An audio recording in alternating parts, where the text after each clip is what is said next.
Ndagushimiye mukunzi wacu wowe wahisemo gukurikira amakuru hano kuri KN Radio, aho tubagezaho amakuru aba arimo aragenda avugirwa mu gihugu cy'u Rwanda ndetse no hanze y'igihugu cy'u Rwanda.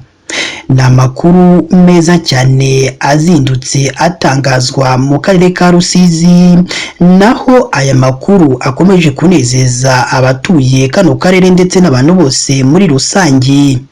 Ni amakuru meza rero amaze gutangazwa ku rubyiruko rurenga 75,000 rumaze gutangazwaho inkuru nziza cyane itangarijwe hano muri kano karere ka Rusizi. Ese aya makuru amaze gutangazwa kuri runo rubyiruko yaba ari ayahe ko ibyishimo byabarenze maze barira amarira y'ibyishimo? Ese ni bande baba bagiye gufasha urwo rubyiruko? Ibi ndetse n'ibindi bigiye bitandukanye nibyo bikubiye mu makuru twaguteguriye uyu munsi.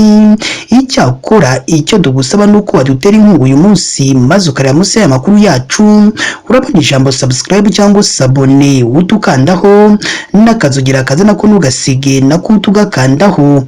Icyo gihe uzaba ushimangiye yuko ugiye kujya ubu wa mbere mu kubona amakuru meza ya KN Radio tugenda tubagezaho umunsi ku wundi. Reka twitse gatoya ubundi tuze tubavira imuzi n'imuzingo iby'aya makuru meza cyane yumvikanye ku rubyiruko rwo muri kano karere ka Rusizi.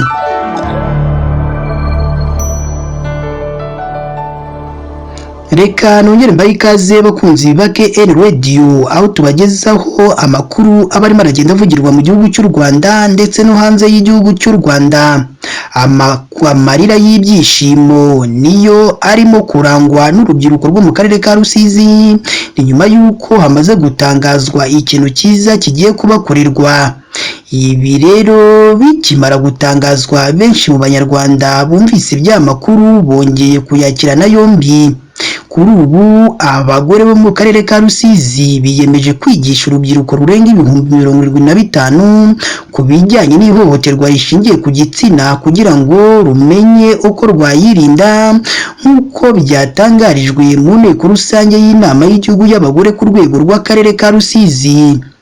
Mu mwaka w'ingengo y'imari 2023-2024 iyi nteko yageze kuri byinshi birimo kubakira abatishoboye inzu 18, kwigisha imiryango 118 yabanaga itarasezeranye bigatuma isezerana imbere y'amategeko y'u Rwanda, kwigisha abangavu n'ingimbi kwirinda ihohoterwa rishingiye ku gitsina binyuze muri gahunda yamba hafi mubyeyi ndetse n'ibindi bagiye bakorera abatuye muri kano karere ka Rusizi bigiye bitandukanye.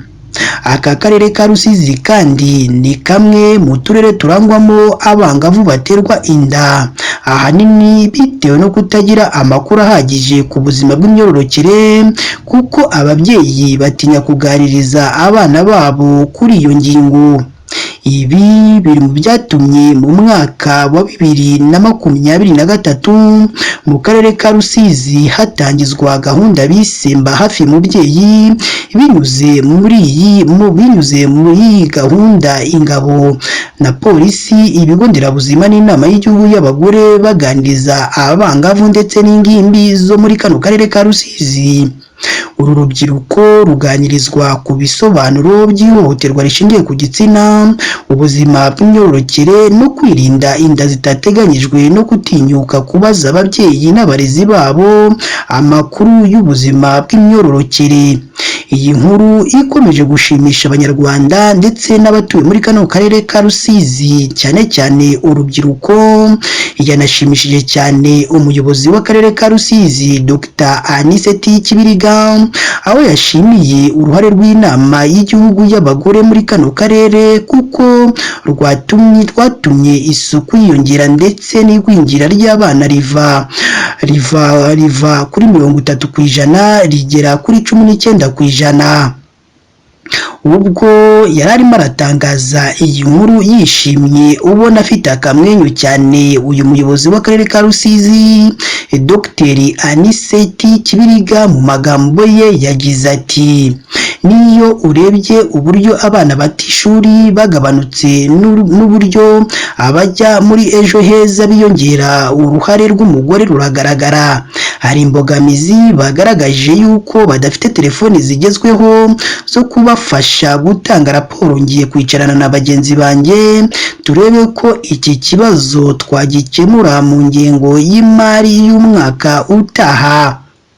Iyi nkuru ikimara gutangazwa benshi mu bayumvise bahise bayishimira ngo kuko kano karere ka Rusizi gakunze kurangwamo n'inda zitateguwe bigatuma ubuzima bw'abana babyara batabaho neza, kandi na nyina w'umwana nawe nabeho neza nyuma yo guterwa inda itateganyijwe. Uyu waduhaye amakuru kandi yakomeje agira ati ayo mahugurwa turayishimiye cyane kandi ni igikorwa cyiza cyane. Iyi ni KN Radio hano hari mu karere ka Rusizi. Ndagushimiye wowe twabanye mu makuru yacu y'uyu munsi. Niba ari ubwa mbere udusuye ndakwinginze mukunzi wacu jya munsi y'iyi nkuru urabona ijambo subscribe cyangwa sabone utukandaho n'akazugira kaza nako ntugasige nako tugakandaho. Icyo gihe uzaba ushimangiye yuko ugiye kujya uba uwa mbere mu kubona amakuru meza ya KN Radio tugenda tubagezaho umunsi ku wundi. Si ibyo gusa kandi mu gihe umaze kumva iyi nkuru yisangiza abandi kugira ngo bajye bumva aho ibyiza biri ko nta handi ari hano kuri KN Radio.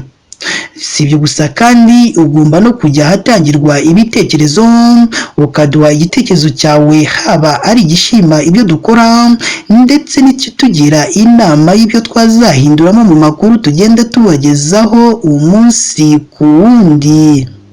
Mukomeze mugire ibihe byiza kandi Imana yo mu ijuru ijye ikomeza ibane namwe umunsi ku wundi.